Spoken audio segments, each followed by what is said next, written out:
more time. Woo! That's who's standing here today. Hold to arm bar.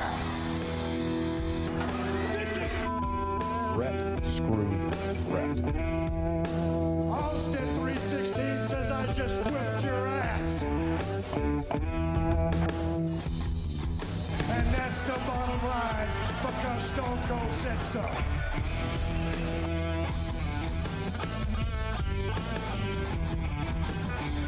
Oh, Matty Daddy here. Heat Ratio Sports. Laying it down now. We are talking wrestling at the wrestling mat. It is WrestleMania season. I thought we're talking Hogan. We're talking Warrior. Let's talk with one of the best in wrestling, the King, all anything entertainment. Dig it. It is the King. What's up, Tim?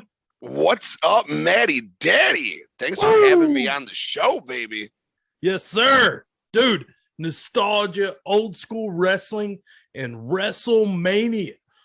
I'm going to hit it to you fast. We're talking wrestling rewinds today. WrestleMania, what comes to mind? Oh, WrestleMania. First of all, it's the granddaddy of them all. It is the best time of the year if you are a wrestling fan. We got about a 90-day stretch that's called the Road to WrestleMania. For those 3 months, there should and could be no wrong. But more importantly, I think of big matches. I think of Stone Cold Steve Austin versus Bret Hart at WrestleMania 13. I think of Shawn Michaels versus The Undertaker at 25 and 26.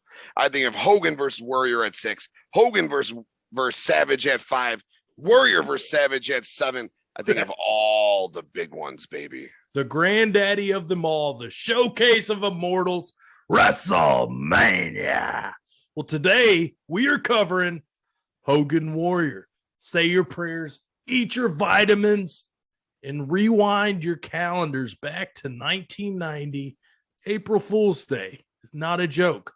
It's real. It is Hogan Warrior in Toronto, 67,000 strong. Tim, all anything entertainment, wrestling, you cover it all, man. I thought there was no better guy to go Warrior Hogan with than you. So are you ready to get started? Oh, I'm ready, Matty Daddy. Let's go. Let's go. It's time. It's the main event. Let's get ready to rumble.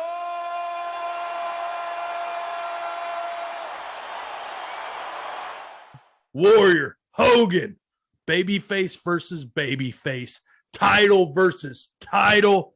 This is the rise of the Ultimate Warrior. This is a guy 2 years earlier. He was the Dingo Warrior for, what was it? Houston Wrestling, Dallas, excuse me. And now he's here, headlining WrestleMania with the immortal, the Hulkster, brother.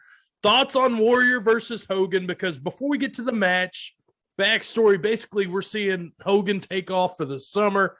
We're getting the Warrior, getting that put up on the pedestal. Thoughts on the Warrior, first impressions growing up and now? Man, I loved the Warrior when I was a kid, and who fucking didn't? You had the face paint, you had the music, you had the tassels, and you had the all-together persona. The way that dude would run down to the ring with his music screaming, shake the ropes all over the place, shaking his head. Like, I still don't know how he didn't give himself concussions, man. The crowd was so into that shit. All the theatrics throughout the match, a lot of his matches just being squash matches on top of it.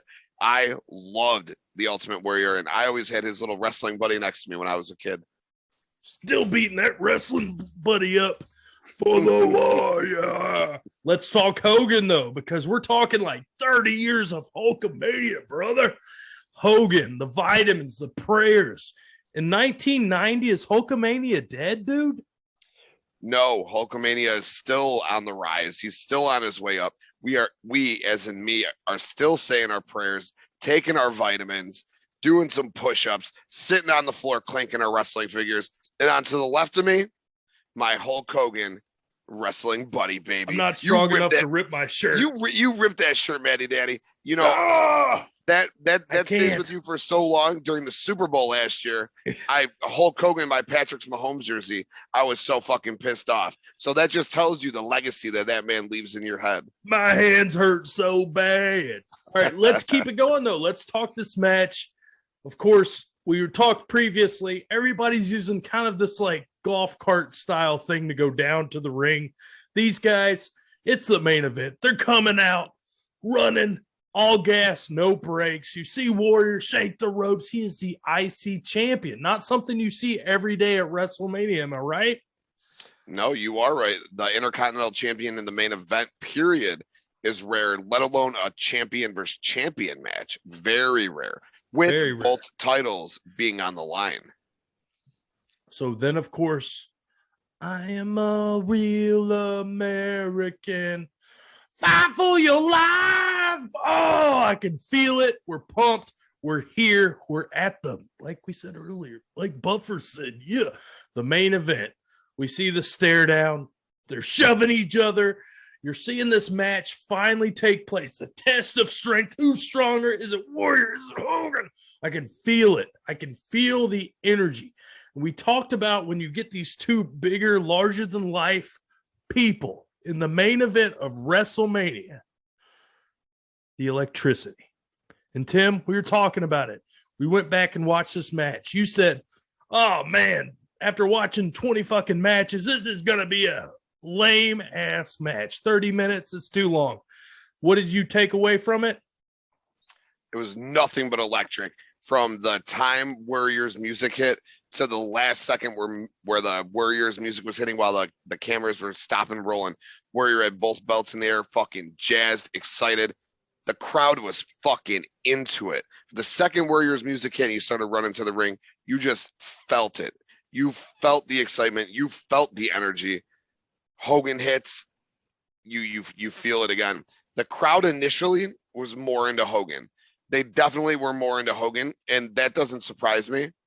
I thought going into it would surprise me because I thought, Hulkamania was on the descent down, but no. We still had one major gasp left in Hulkamania after this match.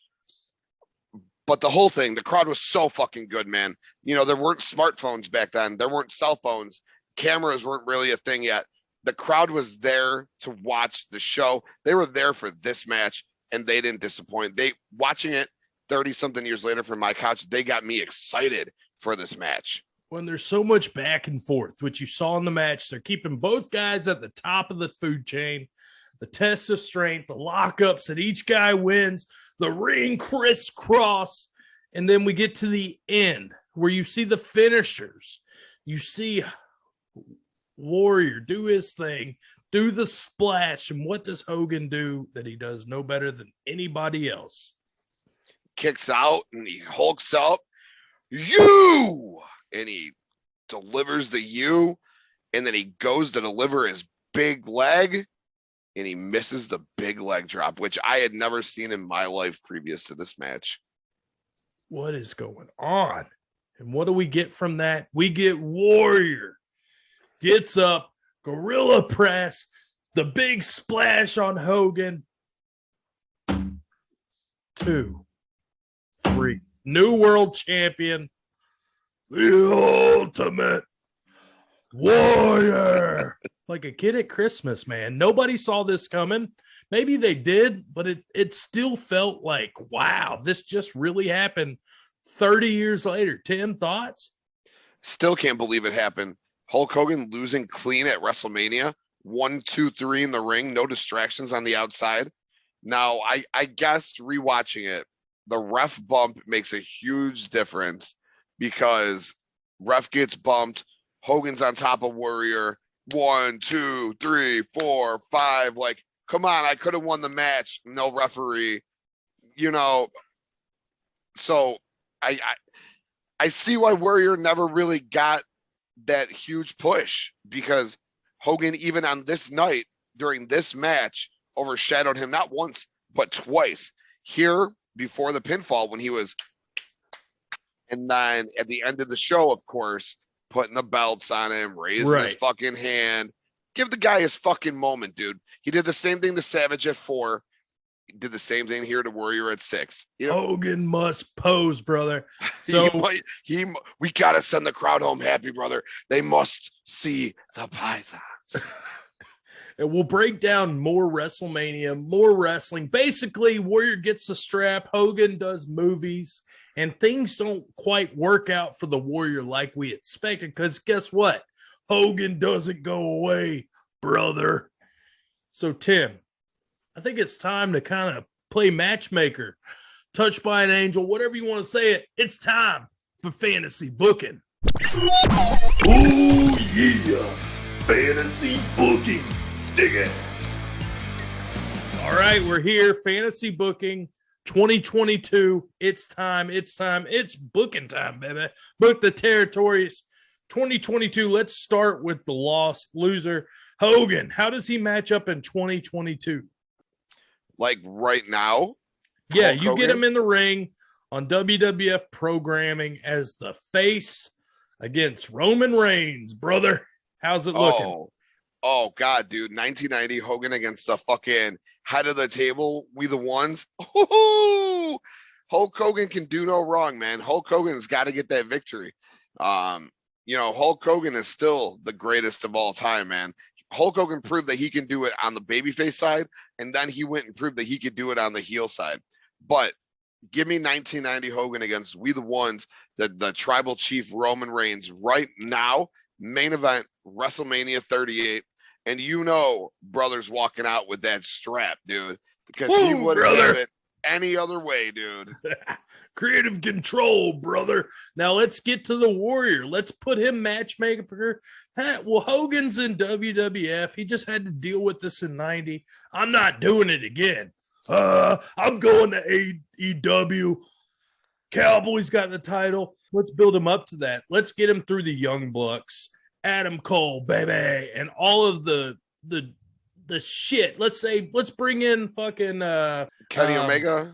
Kenny Omega, excuse me. Let's bring in Kenny Omega. Warrior versus Kenny Omega, the Young Bucks, Adam Cole, all that jazz. Thoughts?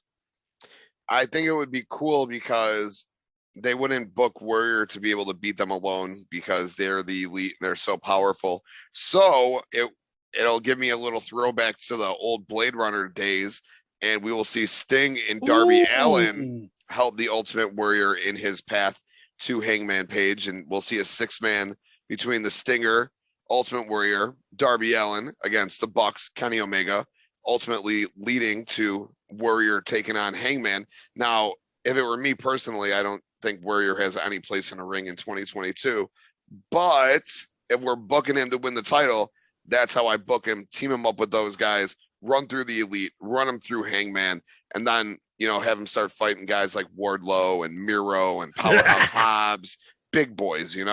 So what we're taking away from this is Hogan holds up a little better than Warrior does in 2022. Oh yeah, absolutely. Yeah, I believe so, because Warrior was just all Warrior was, and we saw that after. I think another reason why he didn't hold up was that's just it. He was an entrance. He was a character. He was a persona. But Hogan had all that and could still get to the crowd. I mean, after a while, I think the fans just stopped caring about the Warrior. Makes sense. I agree with you, Hogan. He lasts over time. Warrior, not so much. But it was fun rewinding this wrestling event, this WrestleMania, brother. So, Tim, dude, we're getting out of here. It's the Matty Daddy. Matty Daddy presents Heat Ratio Sports. And I just had a hell of a guest. Hopefully we'll see him again. Tim King, baby, lay it down everywhere they can find you. Absolutely. You can check out the Wrestling Index podcast, YouTube, iTunes, Spotify, basically anywhere you can get an audio platform. AEE is your home for sports, wrestling, entertainment, list, reviews, all that good stuff, baby. Woo! Heat Ratio Sports, all anything entertainment. What you gonna do, brother, when we run wild? Are you not doing it? Later. Woo! Woo! Just when they think they got the answers, I change the questions. And that's the bottom line, because Stone Cold said so.